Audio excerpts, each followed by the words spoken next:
الحمد لله نحمده ونستعينه ونستغفره ونؤمن به ونتوكل عليه ونعوذ بالله من شرور أنفسنا ومن سيئات أعمالنا من يهده الله فلا مضل له ومن يضلله فلا هادي له وأشهد أن لا إله إلا الله وحده لا شريك له وأشهد أن محمدًا عبده ورسوله أما بعد فأعوذ بالله من الشيطان الرجيم بسم الله الرحمن الرحيم إن الذين يستكبرون عن عبادتي سيدخلون جهنم داخرين صدق الله العلي العظيم قال النبي صلى الله عليه وسلم من تواضع لله رفعه الله أو كما قال النبي صلى الله عليه وسلم رب اشرح لي صدري ويسر لي أمري واحلل عقدة من لساني يفقهوا قولي رب اشرح لي صدري ويسر لي أمري واحلل عقدة من لساني يفقهوا قولي رب اشرح لي صدري ويسر لي أمري واحلل عقدة من لساني يفقهوا قولي۔ عزیز دوستو، مسلمان بھائیو، اللہ تبارک و تعالیٰ کے مقدس کلام سے ایک آیت کریمہ تلاوت کی ہے اور حضور اکرم صلی اللہ علیہ وسلم کی احادیث سے ایک حدیث پڑھی ہے۔ دعا ہے کہ اللہ تبارک و تعالیٰ مجھے صحیح سمجھانے کی توفیق عطا فرمائے، آپ کو صحیح سمجھنے کی توفیق عطا فرمائے۔ دعا ہے کہ اللہ تبارک و تعالیٰ حق اور سچ کہنے کی توفیق عطا فرمائے۔ دعا ہے کہ اللہ تبارک و تعالیٰ سمجھانے اور سمجھنے کے بعد مجھے اور آپ کو تمام عالم کو اللہ تبارک و تعالیٰ اعمال صالحہ کرنے کی توفیق عطا فرمائے۔ درود شریف۔ اللہم صلی علی محمد وعلی آل محمد کما صلیت علی ابراہیم وعلی آل ابراہیم انک حمید مجید۔ اللہم بارک علی محمد وعلی آل محمد کما بارکت علی ابراہیم وعلی آل ابراہیم انک حمید مجید۔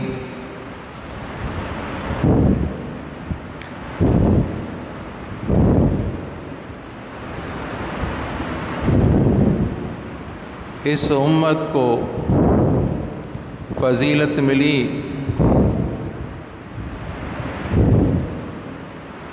تأمرون بالمعروف وتنہون عن المنکر۔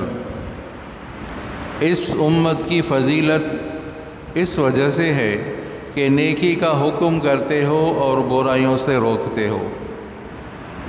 تأمرون بالمعروف وتنہون عن المنکر، نیکی کا حکم کرنا، برائی سے روکنا، اس امت کی فضیلت ہے۔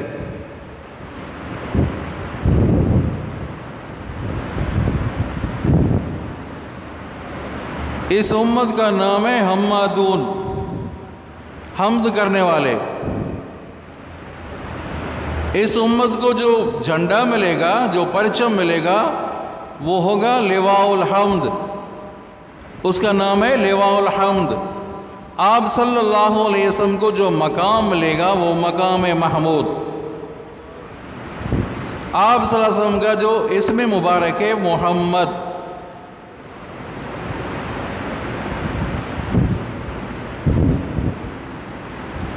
تو فضیلت اس امت کی یہ ہے کہ تأمرون بالمعروف وتنہون عن المنکر۔ ایک آدمی کسی کو کہتا ہی نہیں نماز کے لیے، کسی کو برائی سے روکتا بھی نہیں،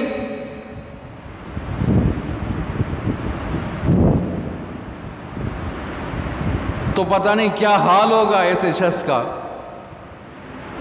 جو خود تو نیکی کا کام کرے، خود تو نماز پڑھے، لیکن دوسروں کو نماز کے لیے نہ کہے، خود تو برائی سے روکتا ہے، دوسروں کو روکتا نہیں ہے۔ دوسری جگہ اللہ تعالیٰ نے ارشاد فرمایا یا ایھا الذین آمنوا قوا انفسکم واہلیکم نارا، اے ایمان والو اپنے آپ کو بچاؤ اور اپنے اہل عیال کو بچاؤ آگ سے۔ تو معلوم ہوا کہ فقط اپنا عمل نجات کے لیے کافی نہیں ہے۔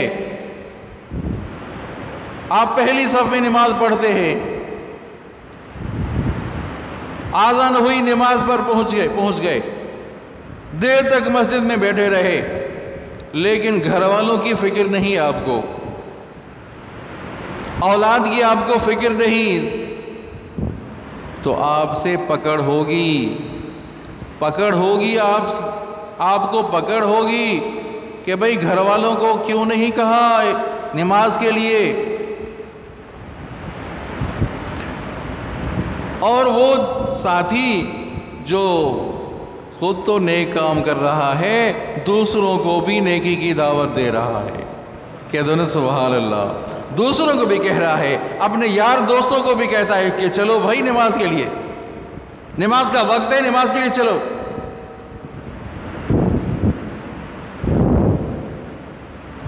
اب وہ ساتھی جو ابھی تک نماز میں نہیں آئے تھے، آپ کے کہنے کی وجہ سے مسجد میں آنا شروع ہو گئے، آپ کی کہنے کی وجہ سے مسجد میں آنا شروع ہو گئے، تو آپ کو تو اس کو تو اجر ملے گا، اس کے ساتھ آپ کو بھی اجر ملے گا۔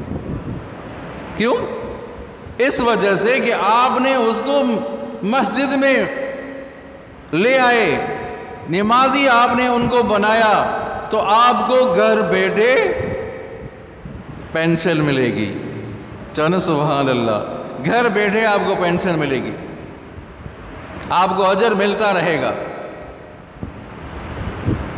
تو انشاءاللہ عہد کریں کہ عزیزو دوسروں تک دعوت پہنچانی ہے، دوسروں کو کہنا ہے نماز کے لیے، اور دوسرے ساتھیوں کو روکنا ہے گناہوں سے۔ اس امت کی فضیلت اس وجہ سے۔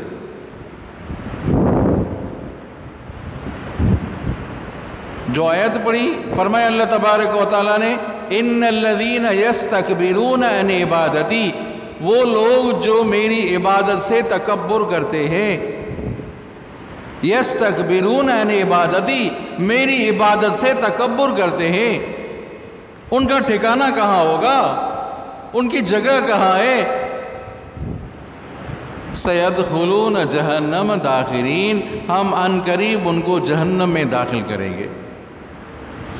ان الذین یستکبرون عن عبادتی، جو تکبر کرتے ہیں، عبادت کرنے سے تکبر کرتے ہیں۔ دوسری جگہ اللہ تعالیٰ نے ارشاد فرمایا وَمَن يَعْشُ عَن ذِكْرِ الرَّحْمَنِ نُقَيِّضْ لَهُ شَيْطَانًا فَهُوَ لَهُ قَرِينٌ، جو اللہ کے ذکر سے اعراض کرتا ہے، منہ موڑتا ہے، اللہ کے گھر سے منہ موڑتا ہے، شیطان اس کے اوپر مسلط ہو جاتا ہے۔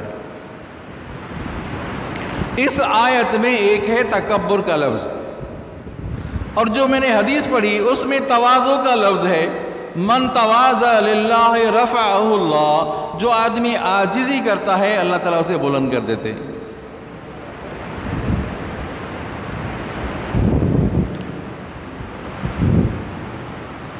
توجہ کرے عزیزو، امت محمدیہ میں اعتدال ہے، افراط اور تفریط نہیں ہے، اونچ نیچ نہیں ہے۔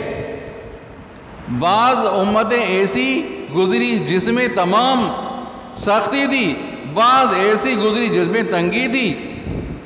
اس امت میں اعتدال ہے، درمیانہ راستہ ہے۔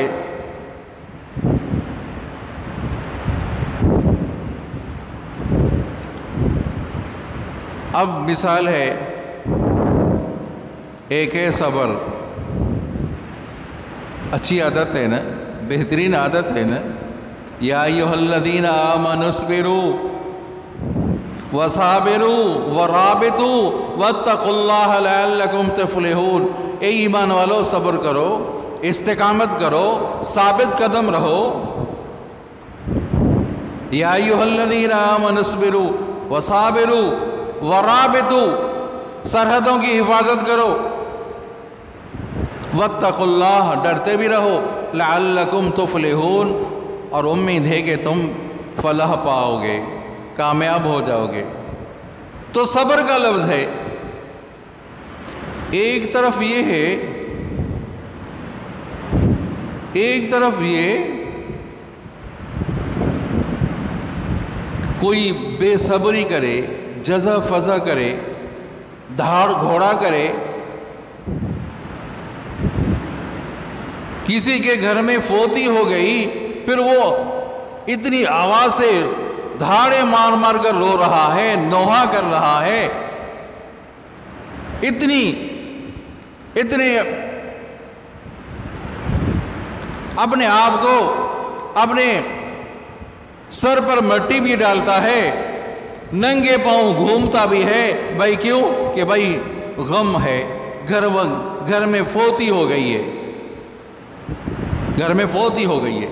یہ جہالت ہے عزیزو، دھاڑے مار مار کر رونا، نوحہ کرنا، اپنے سر میں مٹی ڈالنا، ننگے پاؤں گھومنا، یہ جہالت ہے۔ ایک طرف یہ ہے صبر اچھی عادت ہے، اچھا خلق ہے، بہترین اخلاق میں سے ہے۔ اب ایک طرف یہ کہ کوئی تکلیف آ گئی، کوئی غمی آ گئی، کوئی فوتی آ گئی تو انتہائی جزا فضا کر رہا ہے۔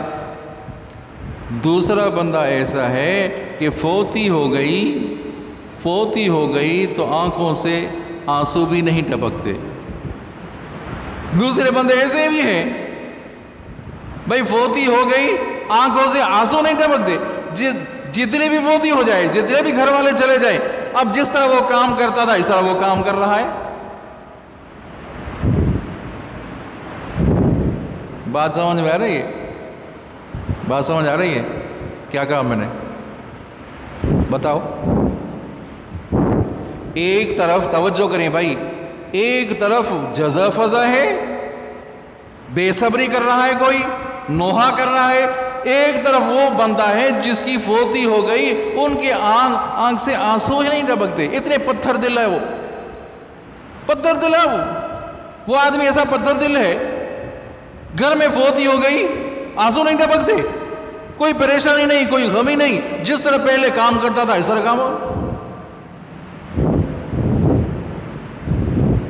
کسی نے افراد کیا، کسی نے تفرید کی، کسی نے تنگی کی، کسی نے انتہائی آسانی کر دی۔ تو شریعت میں اونچ نیچ نہیں ہے، افراد تفرید نہیں ہے، یہ نہیں کہ دھاڑے مار مار کر رونا ہے۔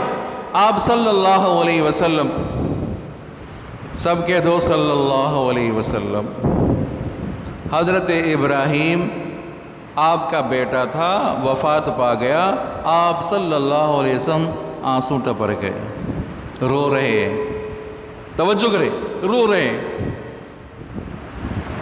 کسی نے کہا کہ حضرت آپ رو رہے ہیں؟ آپ کا بیٹا فوت ہو گیا، حضرت ابراہیم، آپ کے 3 بیٹے تھے، عبداللہ، قاسم، ابراہیم۔ عبداللہ قاسم جس کو طیب طاہر بھی کہا جاتا ہے، اور تیسرا بیٹا حضرت ابراہیم۔ 3 بیٹے تھے اور 4 بیٹیاں، 4 بی بی زینب، بی بی ام کلثوم، سمجھا نہیں؟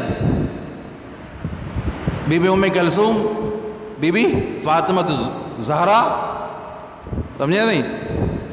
4 بیٹیاں ہیں اور 3 بیٹے۔ اللہ اکبر، آپ رو رہے ہیں؟ رسول اللہ، آپ نے تو فرمایا تھا کہ رونا نہیں ہے، آپ نے فرمایا، میں نے کہا صبر کرو، صبر کرو، اس کا مطلب یہ کہ بین نہ کرو، ماتم نہ کرو، نوحہ نہ کرو، کہہ دو نا سبحان اللہ، نوحہ نہ کرو۔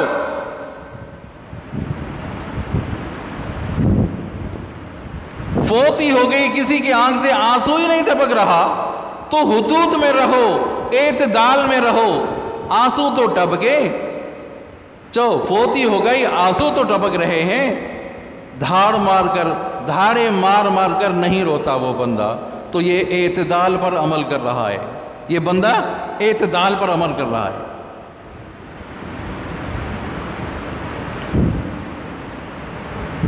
آپ صلی اللہ علیہ وسلم تشریف فرماتے، ایک صحابی مسلمان کلمہ پڑھ کر مسلمان ہو گیا، بیٹھے ہی تھے تو خبر پڑی کہ کوئی کسی کی فوتی کی خبر پڑی، فوتوں کی خبر پڑی، آپ صلی اللہ علیہ وسلم کے آنکھ سے آنسو ٹپک پڑے، آنسو ٹپک پڑے۔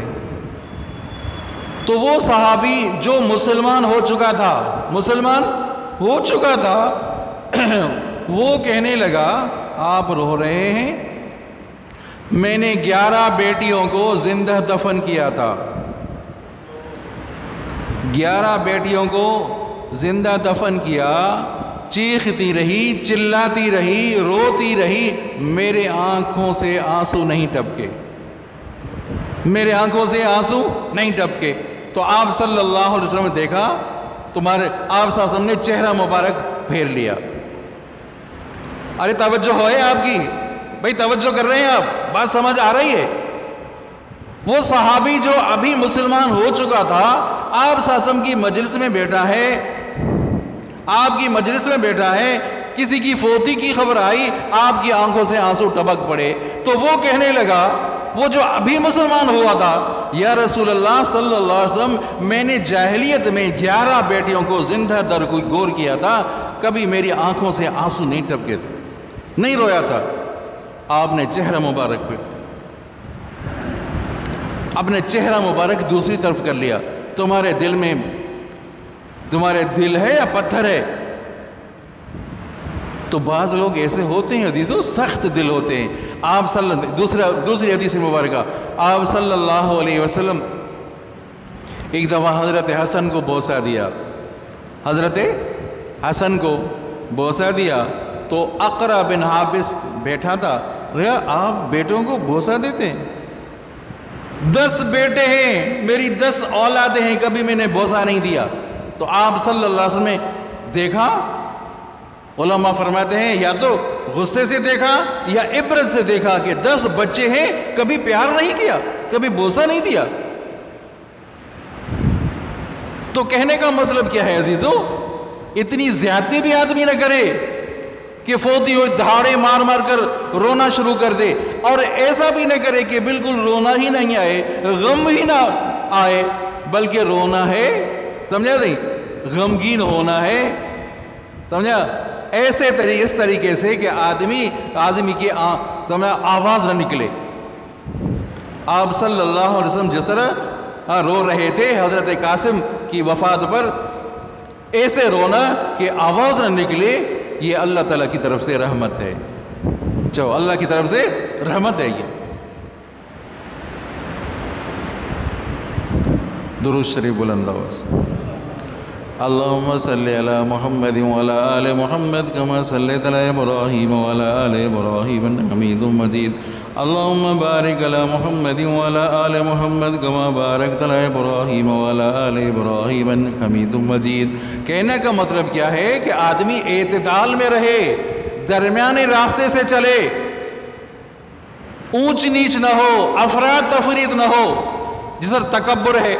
اب تکبر، ان الذین یستکبرون عن عبادتی، فرمایا اللہ تبارک و تعالیٰ نے جو میری عبادت سے تکبر کرتے ہیں ان الذین یستکبرون عن عبادتی سیدخلون جہنم داخرین، ہم ان قریب ان کو جہنم میں داخل کریں گے۔ ایک طرف تکبر ہے، ایک طرف تواضع ہے۔ اب تکبر ایسا کہ آدمی ایسا تکبر کہ آدمی فرعون بن جاتا ہے، فرعونیت آ جاتی ہے تکبر میں، آتی نہیں آتی؟ اب تکبر کو رد کیا گیا، لیکن بعض موقع ایسے آتے ہیں وہاں تکبر کرنا عبادت بن جاتا ہے۔ جو بعض موقع ایسے آتے ہیں وہاں تکبر کرنا عبادت بن جاتا ہے، سمجھا نہیں؟ تکبر کرنا، یہاں تکبر کرنا، ان الذین یستکبرون عن عبادتی، جو تکبر کر رہے ہیں میری عبادت سے تکبر کر رہے ہیں، ہم ان قریب ان کو جہنم میں داخل کریں گے۔ تو بعض موقع ایسے آتے ہیں جہاں تکبر کرنا عبادت بن جاتا ہے۔ اب جیسے طواف کر رہے ہیں، اللہ تعالی ہم سب کو حج اور عمرے کی سعادت نصیب فرمائے۔ اب پہلے 4 چکروں میں آپ تکبر سے چلے، رمل کریں، وہاں تکبر عبادت ہے۔ لڑائی ہو رہی ہے، کافروں کے ساتھ جہاد ہو رہا ہے، وہاں عاجزی نہیں کرنی، وہاں تکبر دکھانا ہے، اپنے آپ کو سینہ کھول کر چلنا ہے، وہاں تکبر عبادت ہے۔ جو وہاں تکبر عبادت ہے، تو ہر ایک کا موقع ہے۔ اب تواضع ہے، ایسی آدمی تواضع کرے، ایسی عاجزی تواضع کرتا ہے جو سجدے کا شبہ بن جاتا ہے۔ ہر ایک کے ساتھ اتنی عاجزی کہ سجدے کا شبہ بن جاتا ہے، عبادت کر رہا ہے، یہ منع ہے، یہ غلط ہے۔ جو یہ غلط ہے، من تواضع للہ رفع اللہ، جو آدمی عاجزی کرتا ہے اللہ تعالیٰ سے بلند کر دیتا ہے، لیکن ایسی عاجزی کرے، سلام دعا ایسی کرے کہ ہر ایک کے ساتھ سجدے کی طرح جھک جائے۔ اب یہ جھکنا منع ہے، تو جھکنا تکبر بھی نہ ہو، تواضع بھی ایسا ہو کہ درمیانہ ہو، راستہ ہو، نکلے۔ ایک شخص آیا، آپ صلی اللہ علیہ وسلم تشریف فرماتے، سجدہ کر دیا۔ ایک صحابی نے سجدہ کیا، قاری طیب صاحب رحمۃ اللہ علیہ بہت بڑے عالم ہیں ہندوستان کے، انہوں نے واقعہ لکھا ہے، بیان کیا ہے، سجدہ کیا۔ آپ صلی اللہ علیہ وسلم نے فرمایا، کیا کیا تو نے؟ یہ کیا کیا تو نے؟ واقعی سجدہ کیا، یہ سجدے کی طرح بالکل جھک گیا وہ صحابی۔ آئندہ ایسی غلطی نہ کرنا، آئندہ ایسی غلطی نہ کرنا۔ آپ صلی اللہ علیہ وسلم فرمائے، یا رسول اللہ، ہم کیسر اور کسریٰ کو دیکھتے ہیں، بڑے بڑے بادشاہ ہیں، ان کے آگے لوگ سجدہ کرتے ہیں، ان کے آگے لوگ سجدہ کرتے ہیں، آپ تو زیادہ حقدار ہیں کہ آپ کے آگے سجدہ کیا جائے، سجدہ کیا جائے۔ آپ نے سختی سے روکا، یہ غلطی کی ہے، آئندہ ایسی غلطی نہ کرنا، آئندہ ایسی غلطی نہ کرنا۔ منع ایسی تواضع جہاں عبادت کا شبہ ہو جائے، شبہ بن جائے، ایسی تواضع کرنا جائز نہیں ہے۔ ایسی تواضع کرنا جہاں عبادت کا شبہ بن جائے، یہ جائز نہیں ہے۔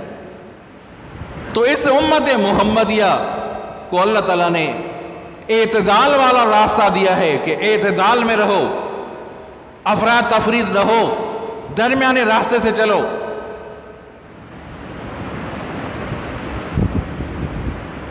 اب غصہ ہے، غصے کو مادے کو رد نہیں کیا، غصے کو استعمال کرو، اور قہر اور غیظ غضب کو استعمال کرو، اپنے بھائیوں پر استعمال نہ کرو، اپنی گھر والیوں پر، اپنی عورتوں پر استعمال نہیں کرو۔ اگر غصے اور قہر اور غضب کو استعمال کرنا ہے تو کافروں کے مقابلے میں استعمال کرو، وہاں استعمال کرو۔ اب شہوت کا مادہ ہے، شہوت کے مادے کو رد نہیں کیا۔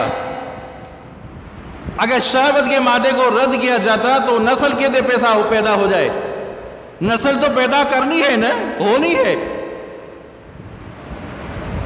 اب نسل کو پیدا کرنے کے لیے، برقرار رکھنے کے لیے اللہ تعالیٰ نے نکاح مقرر کیا۔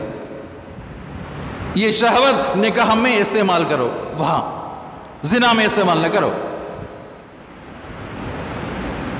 تو ہر چیز کا ایک درجہ ہے، ایک راستہ ہے، اس راستے پر چلنا ہے عزیزو، وہ اعتدال کے راستے پر چلنا ہے۔ درود شریف بلند آواز۔ اللهم صل على محمد وعلى آل محمد كما صليت على إبراهيم وعلى آل إبراهيم إنك حميد مجيد اللهم بارك على محمد وعلى آل محمد كما باركت على إبراهيم وعلى آل إبراهيم إنك حميد مجيد. تو میں نے عرض کیا کہ افراد بھی نہ ہو، تفرید بھی نہ ہو، اونچ نیچ بھی نہ ہو، ایسا طریقہ بھی نہ ہو جس میں عبادت کا شبہ بن جائے، ایسا طریقہ بھی آدمی اختیار نہ کرے کہ جہاں عبادت کا شبہ بن جائے، اور وہ نظریہ بھی اختیار نہیں کرنا، وہ طریقہ بھی اختیار نہیں کرنا جو کافروں کا طریقہ ہے، جو مسلمانوں کا طریقہ نہیں ہے، جو غیر مسلموں کا طریقہ ہے. آج دیکھیں اب شادی ہوتی ہے نا، پتہ ہے نا اب دلہا کو کیا باندھتے ہیں؟ بتاؤ بھائی، دلہا کو کیا باندھتے ہیں؟ ہاتھ میں ہار باندھتے ہیں نا، دلہا کو ہار باندھتے ہیں، پر کسی کی شادی میں دیکھتے ہیں پھر اس کو چھری بھی دیتے ہیں، چھری بھی دیتے ہیں. ارے ہار باندھنا تو جانور بیلوں کو باندھا جاتا ہے، ہار تو بیلوں کو باندھا جاتا ہے، بھینسوں کو باندھا جاتا ہے. پھر جب دلہا دلہن ملتے ہیں پھر آپس میں ٹکر لگاتے ہیں. ٹکر لگاتے نہیں لگاتے؟ کہ کس کا طریقہ ہے بتائے گا کوئی؟ ہندوؤں کا طریقہ ہے. یہ دلہا اور دلہن کو آپس میں سروں کو ٹکرانا، سروں کو ملانا، یہ کس کا طریقہ؟ سب کہو، سارے کہہ دو بھائی، کس کا طریقہ؟ ہندوؤں کا طریقہ ہے. یہ دلہا جو باندھتا ہے یہ مسلمانوں کا طریقہ نہیں، ہندوؤں کا طریقہ ہے. اس سے آدمی بچے. وہی طریقہ ہم نے اختیار کیا جو غیر مسلموں کا طریقہ تھا. صبح گھر سے نکلا، کوئی بندہ گھر سے نکلا، پیچھے سے کسی نے بلایا، فرید بھائی، ارے کام تو نہیں ہوگا، کام نہیں ہوگا ابھی. پیچھے سے کسی نے بلایا ہے، ابھی کام نہیں ہوگا. کس نے کہا ہے بھائی تمہیں؟ صبح صبح گھر کے دیوار پہ آ کر کوا بیٹھا، ارے کوا اگر بیٹھا ہے یہ کام نہیں ہوگا. مسلمان کہتے نہیں کہتے؟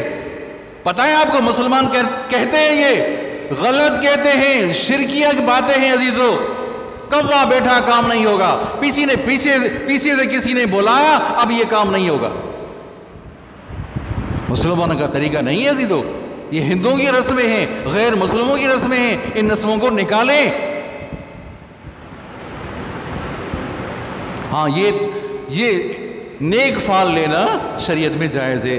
کسی نے بلایا، سامنے سے آیا جس کا نام عبد الرحمن تھا، جس کا نام عبداللہ تھا، ماشاءاللہ صبح صبح ایک نمازی کی شکل صورت دیکھیے، ابھی کام ہوگا، ابھی کام ہوگا. اچھے بندے سے صبح صبح ملاقات ہوئی، اب کام ہوگا. نیک فال لینا جائز ہے، بد فالی لینا جائز نہیں. نیک فال لینا جائز ہے، بد فالی لینا جائز نہیں. ان الذین یستکبرون عن عبادتی سیدخلون جہنم داخرین. تکبر کسے کہا جاتا ہے؟ حق بات کو آدمی نہ مانے، یہ تکبر ہے. لوگوں کو حقیر سمجھے، یہ تکبر ہے. اچھے کپڑے پہننا یہ تکبر نہیں ہے. اچھے جوتے پہننا یہ تکبر نہیں. تکبر یہ ہے کہ حق بات کو نہ مانے، یہ تکبر ہے. لوگوں کو حقیر سمجھے، یہ تکبر ہے. اللہ تعالی ہم سب کو تکبر سے بچائے. آپ صلی اللہ علیہ وسلم نے فرمایا من تواضع للہ رفعہ اللہ. جو آدمی عاجزی کرتا ہے اللہ تعالیٰ اسے بلند کر دیتا ہے. دعا کرتے ہیں اللہ تعالیٰ ہم سب کو اعمال صالحہ کرنے کی توفیق عطا فرمائے.